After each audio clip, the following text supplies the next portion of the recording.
else have questions, concerns, or issues?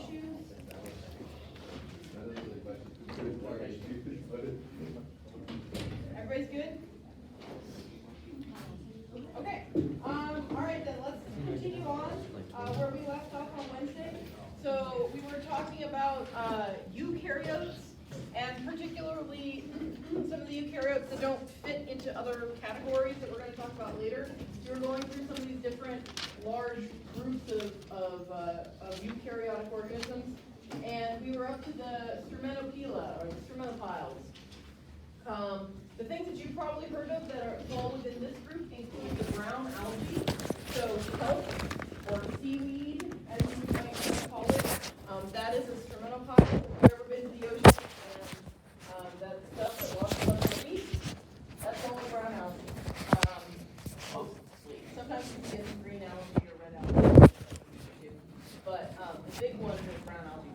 So brown algae can actually be like, a lot of these eukaryotes we're talking about unicellular, but or relatively small. But brown algae can actually be, hundreds of meters long. So these healthpores are actually very important. Another type of Stromatopile are the diatoms. Diatoms are a unicellular photosynthetic organism, and they build a shell out of wood.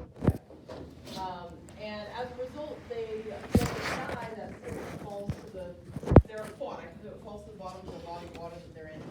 And a lot of different types of sedimentary rock are actually made up in a large part of diatom shells. So has anyone ever heard of diatomaceous earth?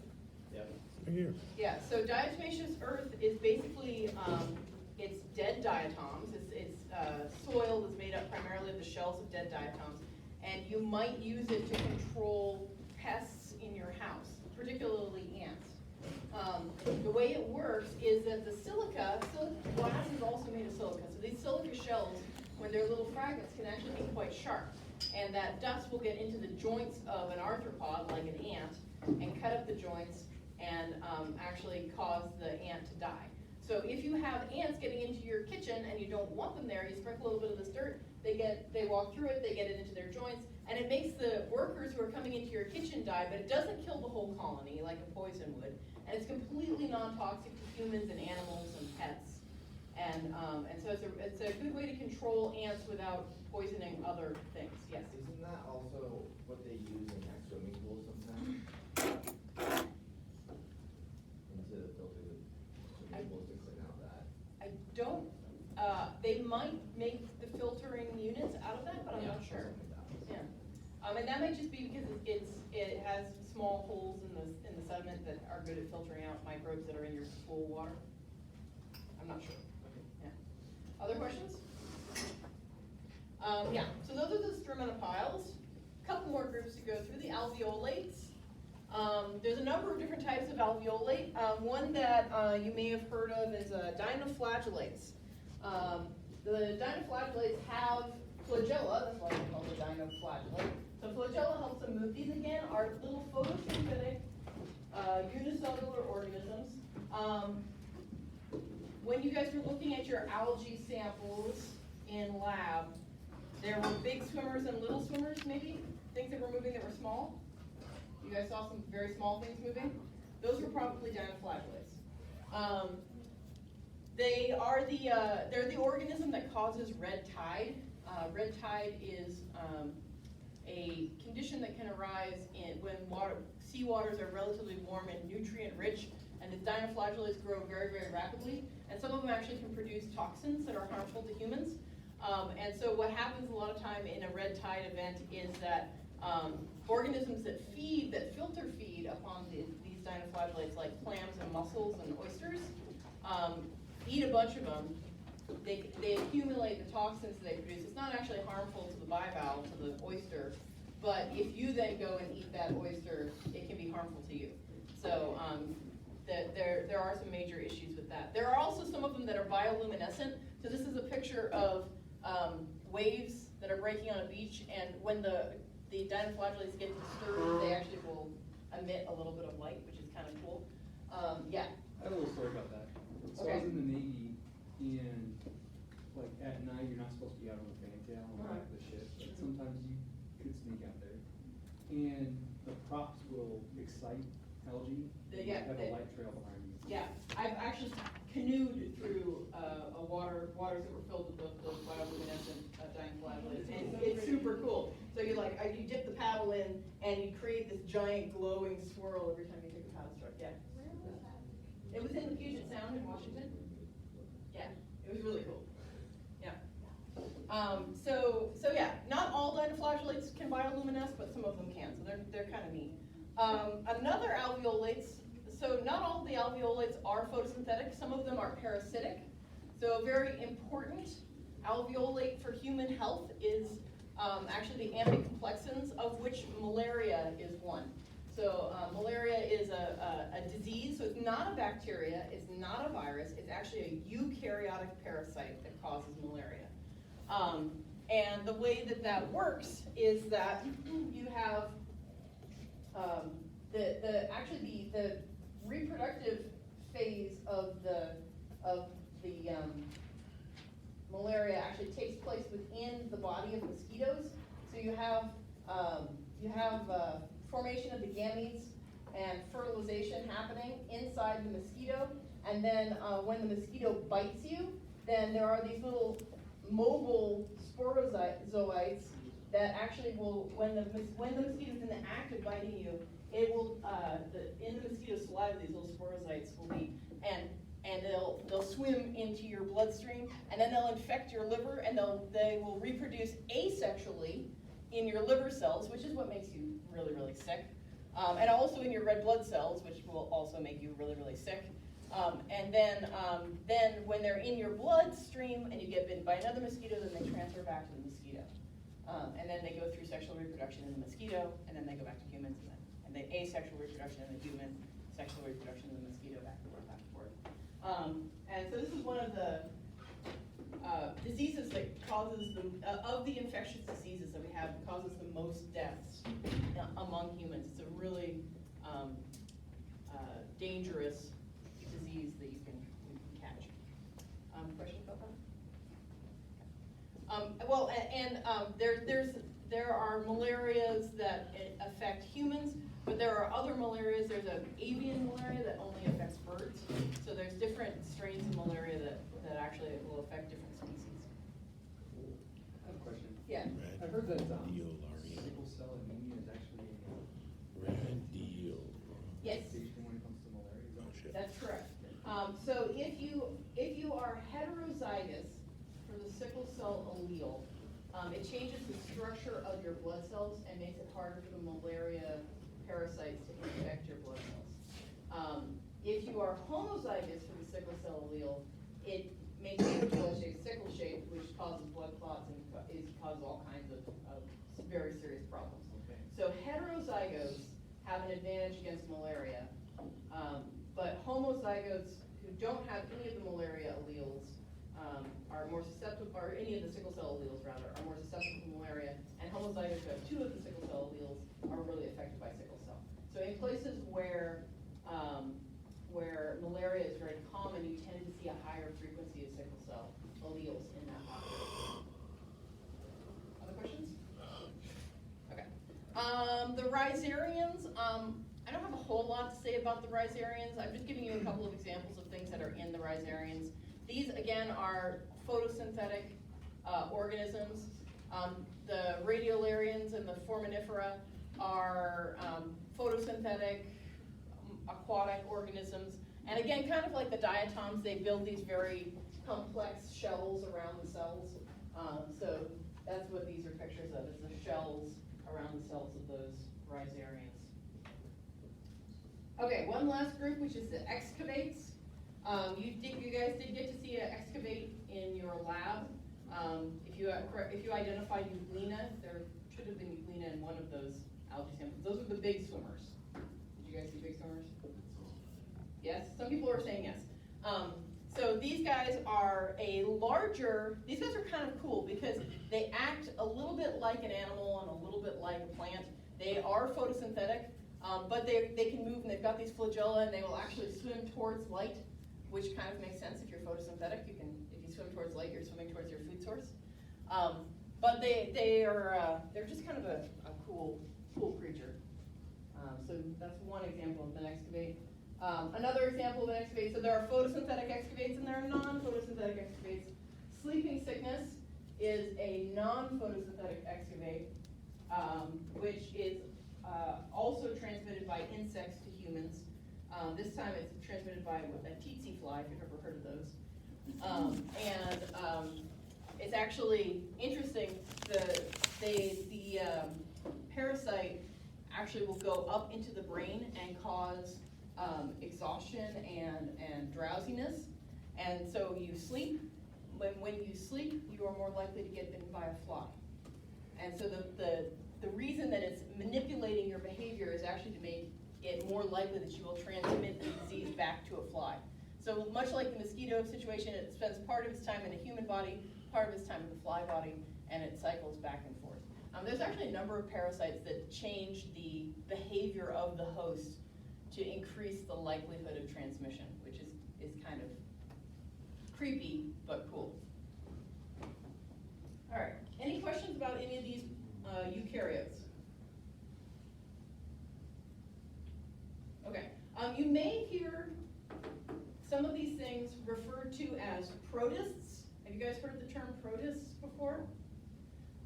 Protist is a term which is losing popularity. People don't use it as much as they used to because it's not a very good phylogenetic group. Protists are any eukaryote that is not a plant, animal, or fungus. And it's generally not a good, if you have to define something by what it's not, it's usually not a very good category, right? And so if you hear the word protist, what we're talking about is these different groups that I've been going through. That's why it's more biologically accurate to learn these new names that we come up with these things rather than talk about protists. But if you hear someone referring to protists, that's basically what they mean. It's a eukaryote that is not a plant, animal, or fungus. And protists are a polyphyletic group. That's why we don't really use the term very much. That make sense? Okay. All right, so we're going to move on then to our next section, which is on multicellularity. We have talked a little bit about some multicellular eukaryotes already. For example, the green algae is multicellular, or at least some green algae is multicellular. The brown algae is definitely multicellular, that's huge. But we're going to be moving on into plants and fungus and animals. There's a lot of multicellular organisms in those groups. So what does that mean, multicellular? What does that mean? Many cells. Many cells, exactly. So a multicellular organism is simply one that's made up of multiple cells. So we're going to talk about what are the consequences of that, what are the good things about being multicellular, and what are the bad things about being multicellular. So it's simply just groups of cells that live together. Multicellular organisms, all cells within the organism are genetically identical. As you're going through either sexual or asexual reproduction, oftentimes you have a stage where you start with one cell, like a fertilized egg, and then you grow from that single cell into a large multicellular organism. Multicellularity is something that's only found among the eukaryotes. There are no multicellular prokaryotes. And you can kind of break it down into two major things. You can look at organisms that have simple multicellularity and organisms that have complex multicellularity. So let's take a look at, this is an example of simple multicellularity, but let's take a look at some other ones. In simple multicellular organisms, they tend to be relatively small. All of the cells in a simple multicellular organism are more or less the same. There's not a lot of differentiation between cells. And all of the cells in a simple multicellular organism tend to be in contact with their environment. So these are some examples of simple multicellular organisms. This is 1 millimeter, so 1 millimeter is like about that big. So this whole organism there in real life is about that big. So it's a pretty small thing, but you could see this with the naked eye. This one you'd probably have to use a microscope to see. But these are some examples of green algae. And you can see that pretty much all the cells are more or less the same shape. They're all in contact with their environment, and they're all more or less the same. So each cell has the capability to do all the same things that the other cells can do. All right, does that make sense? What are you guys doing in the lab right now? We just did a cheese, yeah, we're doing cheese lab, but we started multicellularity lab. Yeah, so what are you trying to do in the lab from last week? You're trying Yeast, what to, do you do with the yeast? well, the yeast, you're doing selections to try to get unicellular and multicellular. Yeah, exactly. So you're trying to select yeast to kind of lead to a simple multicellular yeast. A yeast where the cells are mostly the same, but they're stuck together, right? So that would be an example of simple multicellularity. Complex multicellularity, generally but not always, these organisms are going to be larger. They're going to have cell differentiation. So there's going to be certain cells in the body of these organisms that are doing some things and certain cells that are doing other things. So we have complex multicellularity. Your skin cells are not doing the same thing as your liver cells, and those are not doing the same thing as your blood cells. They're specialized. They're differentiated into different things. The other thing that's really critical is that the cells in the middle of your body are not in contact with your environment. All right? You're large enough that you have multiple layers of cells, and you have cells in the middle that are not going to be able to interchange any materials with the environment. They're only going to be able to interchange materials with other adjacent cells. And those have important consequences. So animals have complex multicellular plants, a lot of fungi. That's a brown nope, that's a red algae. That's a brown algae. So there's a number of different types of organisms that have multicellularity. In fact, if you look at the evolution of complex multicellularity, here's our eukaryotic tree. I showed you this in the last lecture. Our eukaryotic tree here. Looking at this tree, get out your clickers. How many times has complex multicellularity evolved? How many times is complex multicellular? Oh, and the blue things have complex multicellularity. How many times is it?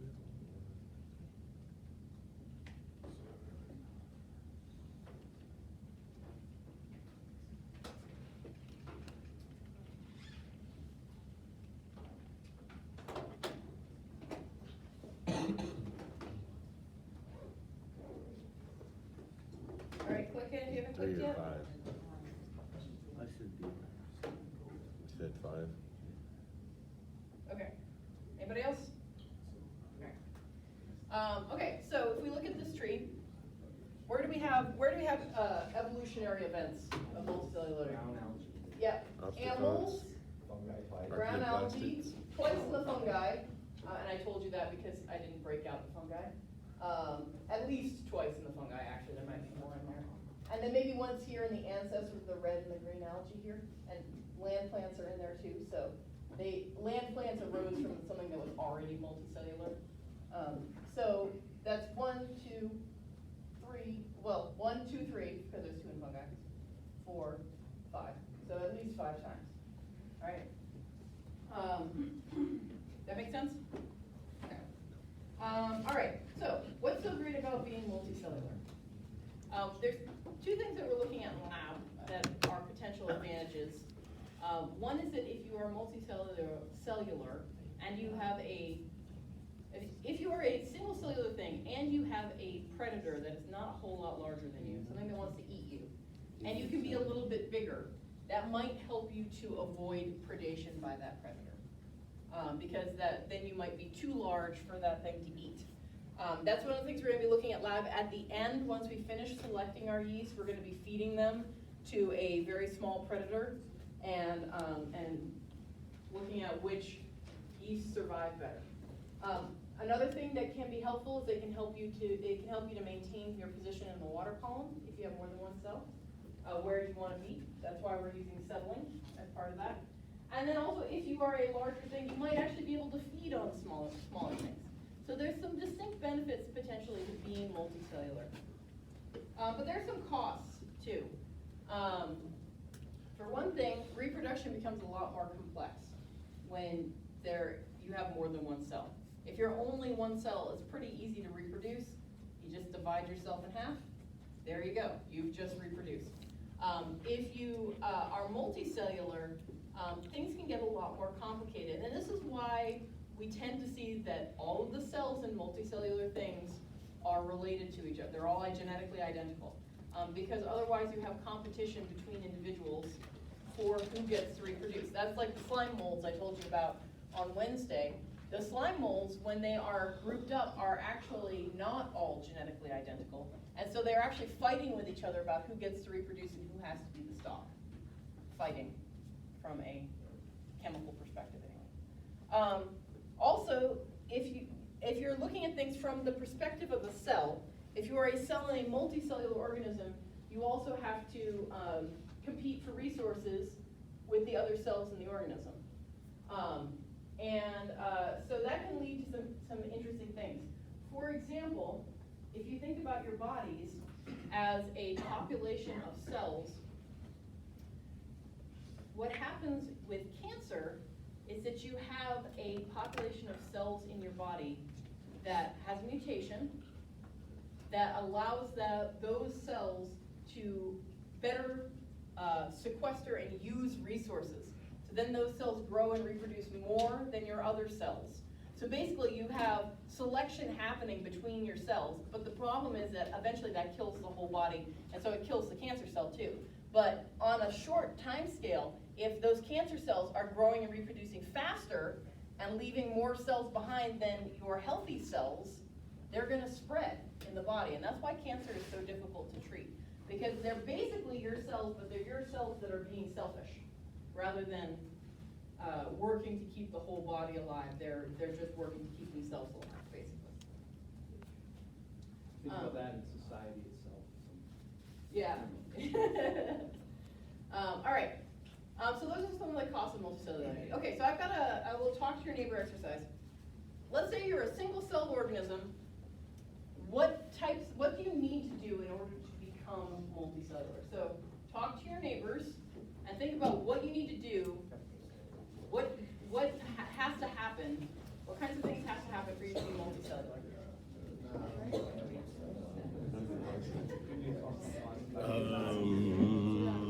I would say something.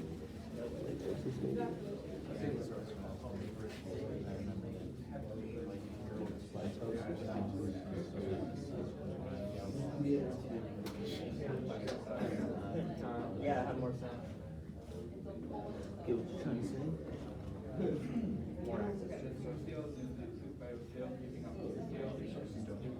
What do you need to be multicellular? I think another one she might be like dabbling in like the bulk flow thing, maybe something like that.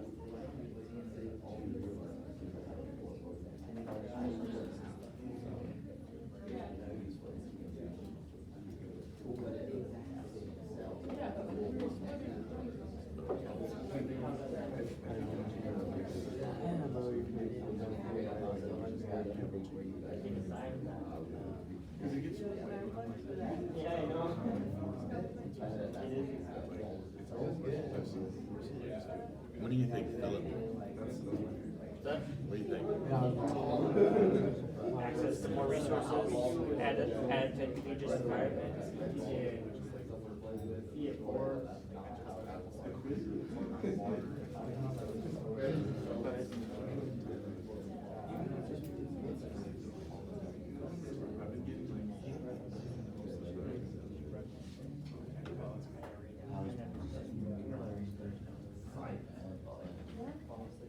All right, so what kinds of things did you guys come up with? What do you have to do?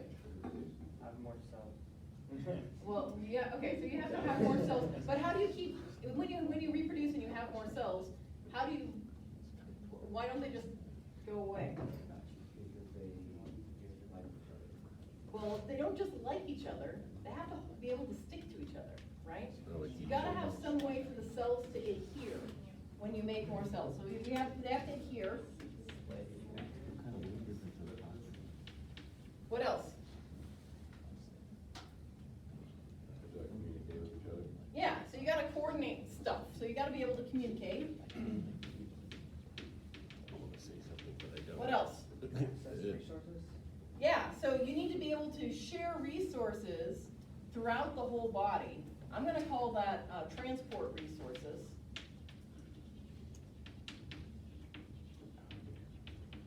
What else? To think of the whole rather than just the cell.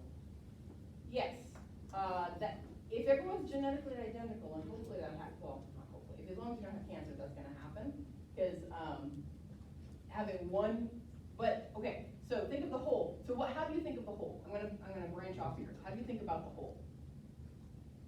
Is the organism? Yeah, okay, so look at us, right? What is one cell in our body doing? Existing? It doesn't just exist though, right? It has a function. Right. Do they all have the same function? No. No, so what are they doing? What's going on there? Differentiate. You have some sort of differentiation. So you're dividing tasks among the body to have different cells doing different things, and that makes the whole function. Whatever your genes tell you your strength is. Well, it's not so much that the genes tell you your strength is this, it is, there are genes that get turned on and genes that get turned off in different cells.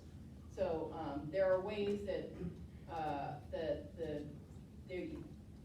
cell can control which genes are expressed within the genome. And some of the ways you can turn off genes can be pretty permanent. So we're actually working on technology right now to undifferentiate cells, and we're getting better at it, but it's still really hard. For a long time, we thought that once like a skin cell was a skin cell, there was no way to turn it back into any other type of cell. It was just going to be stuck as a skin cell for all eternity, and there's no way to make it be able to turn into a different type of cell. But we're starting to learn how to turn back that differentiation process. Differentiation. I can't spell. This is why I don't do stuff on the board. But Is that the CRISPR? no, CRISPR is actually a way to modify the genome of cells. So you can insert a piece of DNA into the genome. So it's not taking what's there and either turning it on or off. It's actually introducing something new. Yeah. I don't like that. All right, so these are the things that we just said. If you're going to be multicellular, you have to stick together. You have to be able to talk to each other. If you're going to be complex, you have to have differentiation. And if you're going to be big, you have to have transportation. Okay? We'll talk more. We're going to talk more about each of these things.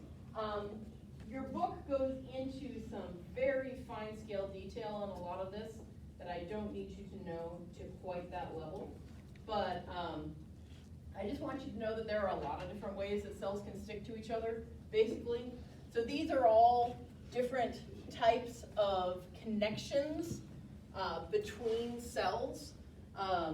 So there's a lot of different proteins and various other structures that are embedded within the cell membrane that will allow cells to adhere to each other or adhere to other structures within the body.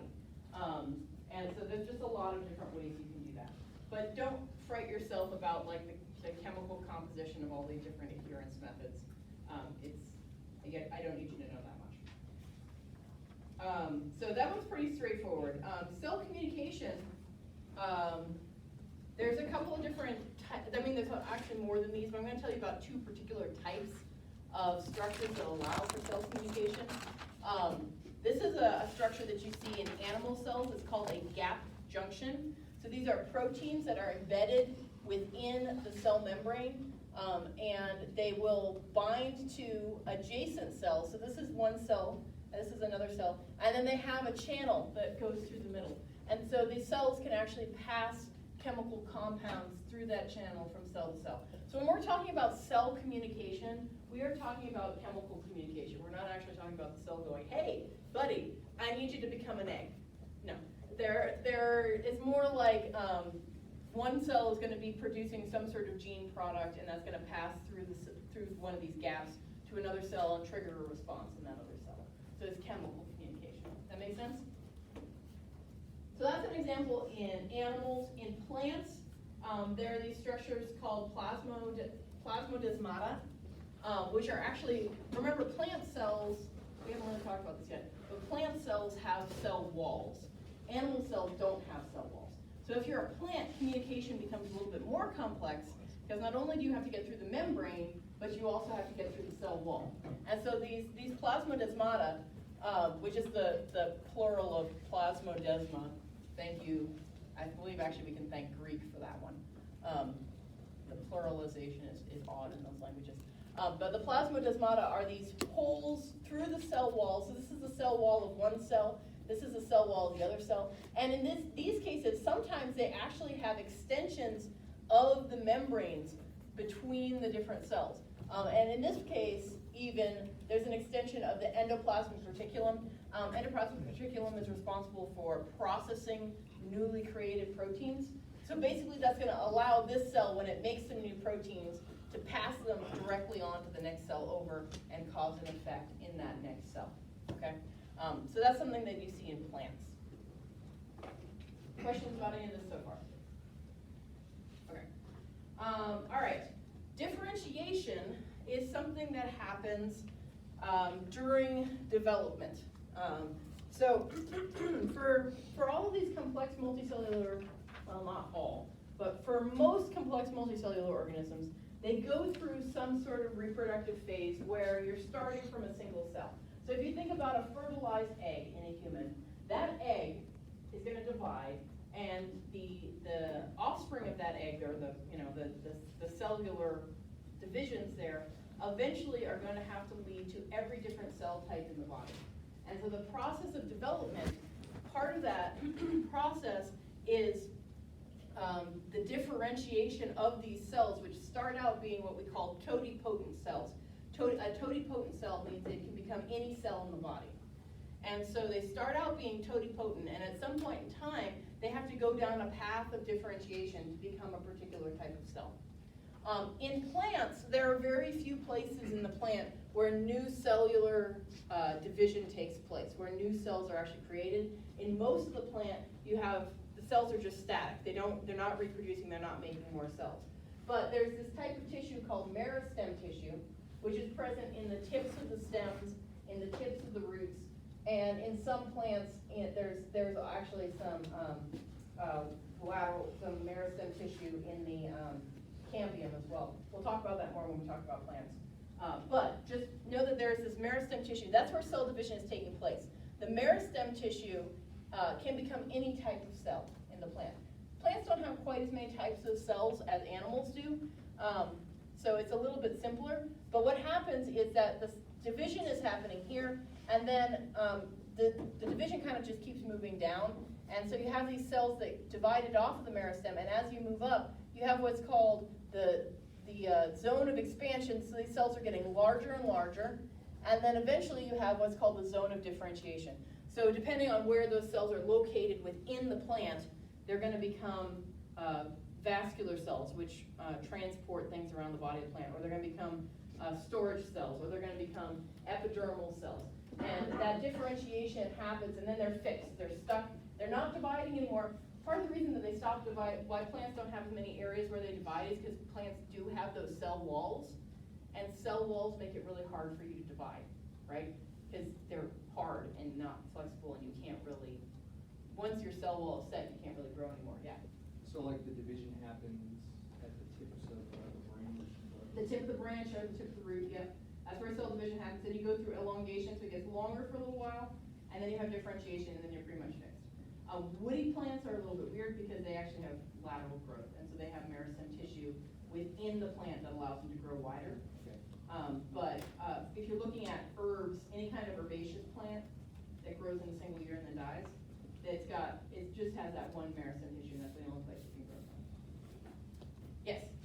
I have a question. So when I was in Washington, they had these vines there that like grew like a foot like every day. Uh-huh. So would that mean with those, they just have a ridiculous rate of growing cells and stuff? They do. They have fast cell division in the meristem, and they have a lot of elongation. So a lot of that growth is actually going to be a cell that's already been divided off, but gets super long. And that allows the plant to grow much more rapidly. Yeah. So like Washington, D.C., No, State. Washington State, I'm trying to think what vine that would be. Was it hops? I honestly don't remember it years ago, but Okay. I do remember that. Yeah, out on the East Coast, there's a lot of kudzu, which is a invasive vine that grows, like, it literally grows feet per day. It's amazing how fast it grows. But hops, which is a agricultural crop in a lot of Washington, but they also have a lot of wild hops out there. Hops also grow super fast. And then you make beer out of them. All right. Okay, so that's differentiation in plants. In animals, it's a bit different. There's a lot of cells, because animal cells don't have that cell wall, they can continue to divide throughout their lives. But when you start out from a fertilized egg, all the cells are the same. The first structure that forms is what's called a blastula. A blastula is simply a sphere of cells. Each of those cells is experiencing a very similar environment. They have an internal side that's towards the middle of the sphere, and they have an external side that's towards the outside of the sphere. And there's not a lot of differences in terms of what they're being exposed to. But one of the things that happens really early in animal embryological development is the formation of the blastopore. And you have this infolding, and so then you have cells that are on the inside and different cells that are on the outside. And that's what sets off the beginnings of differentiation. Because now these cells are experiencing different environments, and those different environments trigger them to start expressing different genes. And so you have this whole, it's very complex. You can take a whole class. I don't think we actually currently offer a class on developmental biology, but it's understanding the process through which animals go from a single cell to a complex animal is super complicated, and it's all about gene expression and different environmental exposures of different things. So it's really an interesting field of study that is super complex. Okay. That's it for differentiation. So we're going to move on to transporter stuff. So the first thing I need you guys to do is define the word diffusion. Hopefully you guys have heard this word before.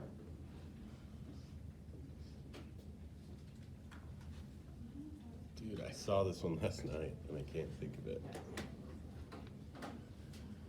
Oh, which one is it?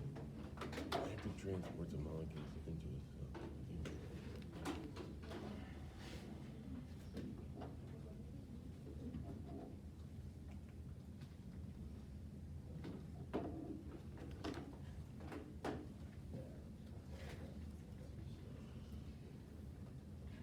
All right, click in if you haven't clicked. And maybe a few more people out there. Maybe one more person. Were there 35 before or only 34? I think there were only 34 before.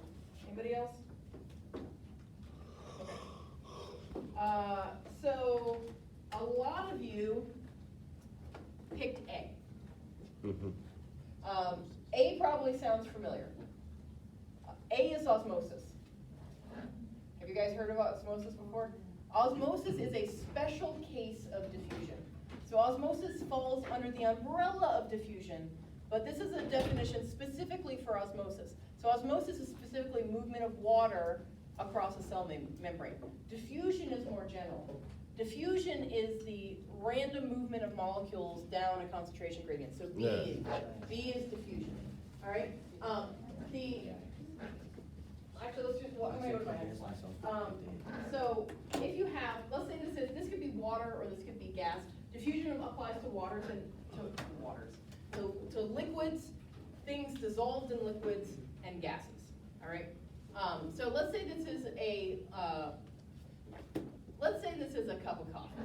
All right, and you've got a shot of vanilla syrup. Right. So this is your shot of vanilla syrup. This is your cup of coffee. There's no coffee in the syrup when you start, and there's no syrup in the coffee. But you squirt that syrup into the bottom of your cup, right? What's going to happen? It's going to diffuse. It's going to diffuse. So all molecules are constantly moving, whether they are solid or liquid or anything. They're just shaking all the time, moving. That's what heat is. Heat is molecular movement. And so when you have either stuff that's dissolved in a liquid or liquids themselves or gases, when they move, they actually move in space. They don't just shake in place. They actually start to move around. And so they're moving in a random way, not in a predictable way, But when you have a lot of something in one place and they're randomly moving, and a lot of something else in another place and they're randomly moving, what happens over time is that these guys, through their random movement, are gonna start to go towards this end, and these guys in their random movement are gonna start to go this way, right? So you have what you call movement down a concentration gradient. So if you start with a very high concentration of vanilla syrup over here, and a very low concentration of vanilla syrup over there, the random movement is going to tend to cause some vanilla syrup to move down this way. Some's going to stay in the same place, but some's going to move down this way. And some of the coffee is going to move into that vanilla syrup. And that random movement will continue until eventually you have an equal distribution of the molecules across the entire area, right? And then the random movement doesn't change anything because everything is equal, so the random movement just keeps going. It doesn't stop, it keeps going. But now we've reached equilibrium, where we have the same concentration of things across the entire area. That make sense? So generally, diffusion is going to move molecules from areas of high concentration to areas of low concentration until the concentrations are equal. It does not require any energy. It's just, that's what molecules are doing anyway. So you don't have to input any energy to cause diffusion to happen. And that's why the other two answers on there weren't correct. Let me go back to that thing. These two, active transport requires energy. We'll talk more about active transport later. And then use of energy to move molecules is also not correct because diffusion does not require any energy because the molecules are just moving anyway. All right, that makes sense? All right, so B was the correct answer here. All right, so why is this important to organisms? That's how we get nutrients inside that stuff. Exactly. So all of the gases that are in your body, the water that makes up your body, and a lot of the important nutrients like sugars and things, those are constantly diffusing because they're dissolved in the liquid of your body. So your body is constantly experiencing tons of diffusion. Do you think you can rely on diffusion alone to get oxygen from the atmosphere to your liver cells? It's too far. It's not, diffusion works. Eventually oxygen will diffuse to your liver cells, but it's going to be so slow that you're not going to be getting enough oxygen to your liver cells that you're going to be able to survive, right? So we have to have ways to help diffusion. So for some animals, they do rely pretty much exclusively on diffusion to move things around their bodies. So for example, this is a sponge and this is a jellyfish. These animals, see how it has all this honeycomb shape, so water can get into all these little pores in here? There's only a few layers of cells in any part of the body of the animal between the outside world and those cells. So diffusion is actually going to work fast enough when you only have to get through a few cells to have that work. These guys are also hollow. You can't really tell from this picture, but they're hollow, so there's water on the inside too. So these guys can survive with diffusion. Same thing goes with the jellyfish. Jellyfish, while it looks like a solid thing, it's actually, like if you cut a jellyfish in half, it looks like this. And then it has little things that come down. And so it's actually very thin, and then it actually has a layer of not cells in between. So there's cells along the edges, and then there's a layer of jelly, and then there's cells along the edges. The layer of jelly doesn't need oxygen to survive because it's not cells, it's just jelly. And so the cells are actually in pretty close contact with their environment, so they're able to get oxygen through diffusion, right? So that's one way you can survive, is to have all of your tissues in close enough proximity to the environment that you can rely on diffusion. But a lot of other organisms are too big for that. We are an example. There are lots of cells in our body that are not going to be able to get the nutrients they need through diffusion alone. And oxygen is part of that, but also think about, like, okay, you ate a cheeseburger. You want to feed your toe. It would take a long time for the food that you ate to diffuse all the way down to your toe, right? Or even worse, you want to feed your brain, because your brain's kind of important. It's going to take a lot. You can't rely on diffusion to have that happen. So we have what's called a bulk transport system. A bulk transport system moves large volumes of liquid that contain the nutrients that we need around the body quickly. Okay, so now we're using energy. This is no longer passive. This takes energy. In the case of animals, or at least most animals, that's going to involve a heart that's going to be pumping blood and moving that blood around the body. So we can dissolve in our blood the oxygen that we need for our cells, the nutrition that we need for our cells, a bunch of other things get dissolved in the blood, and then the heart pumps that around the body. When it gets out to the capillaries, so the very small vessels out in your body, then diffusion takes place. So oxygen is going to diffuse out of your capillaries and into the surrounding tissue, but you're constantly moving new blood in there with new oxygen so that you can have that diffusion take place. Okay? So that you're basically making it so that it only has to diffuse a very short distance by moving the blood around. That make sense? Okay, so that's called bulk transport. Animals have bulk transport, so do plants. In plants, they have vascular structures called xylem and phloem. We're going to talk a lot more about the xylem and the phloem when we do our plant lectures. But basically, they have these pipes in the body of the plant that are moving large volumes of liquid around the plant. The xylem transports mostly water and minerals, and the phloem transports mostly sugars around the body of the plant. It's the same kind of thing. If you are a redwood tree and you're photosynthesizing up at the top of the redwood tree, but you need to feed your roots some sugar so they don't die, you can't rely on diffusion to get those sugars that you've made up in the leaves all the way down to the roots. So you have to have that bulk transport to move those things around. That make sense? This also takes energy, and we'll talk about where the energy comes from for this as well. I don't think I have anything else to say about that. Questions about bulk transport or differentiation or adhesion or communication? Okay. All right, so let's talk a little bit about the history of multicellularity. So multicellularity only arose, well, less than 1 billion years ago. So we're now getting to relatively recent timelines.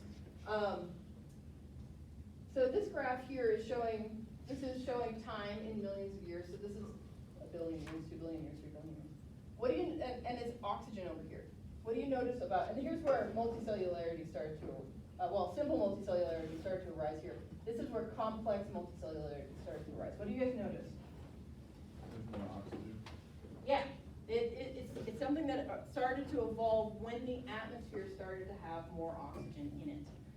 So we couldn't really support large, complex organisms until we had an atmosphere with a lot of oxygen. Because the metabolic process that allows us to have enough energy to be animals requires a lot of oxygen. So that's what we tend to see. And where did this oxygen come from? Photosynthesis. Yeah, photosynthesis, exactly. So early on in the history of the planet, there was very, very little oxygen in the atmosphere. Oxygen is extremely reactive. It doesn't stay put. You guys know that if you have an oxygen tank in your house, like you have someone with emphysema or something, you shouldn't be lighting anything anywhere in the vicinity of the oxygen tank. That's because oxygen is reactive and it will cause chemical reactions to happen more quickly, like fires and things, right? So it's not something that would be around in the absence of life. Life actually is the thing that produced the oxygen in the atmosphere. So for a long time, there wasn't a lot of photosynthesis happening, and then we had this increase in photosynthetic organisms, which increased the oxygen, and then another evolutionary event there that increased the oxygen more, and that's where we had that multicellularity starting to take place. So we do have some fossils of the earliest animals, believe it or not. These are fossils of animals. They do look like plants. The earliest animals were very simple filter-feeding organisms that looked plant-like, but they weren't photosynthetic. They just have this structure. So these would have been things that were filtering little bits of food out of the water. So the earliest animals, that's what they looked like. And then pretty quickly, we had pretty fast radiation of animal diversity. So there's a period of time in the Cambrian, which is, I don't expect you to know all of the geological stages that we've been through, but the Cambrian explosion is one that you may hear about frequently, and that's when there was a lot of diversification of animals. So these are some of and this is where a lot of the animal groups that we still have today first arose. So the earliest chordates happened in we are a chordate. Earliest chordates happened in the Cambrian explosion. This is a type of mollusk here. We've got arthropods. A lot of these groups arose originally about 550 million years ago in a very short span of time. So it's a period of very rapid evolution. Can you define chordate? Chordate is it's the group of organisms that includes the vertebrates. The chordates have a dorsal notochord, a dorsal notochord and a dorsal nerve, central nerve. So there are some things that don't have vertebrae, but are considered closely related to us, and so they are called chordates. So they have like the spinal cord without the spine? Yeah, more or less. The notochord is, like if you look at vertebrates embryologically, the first thing that develops is the notochord, and then the notochord during development becomes the discs between your spine. So the notochord is actually like a flexible rod.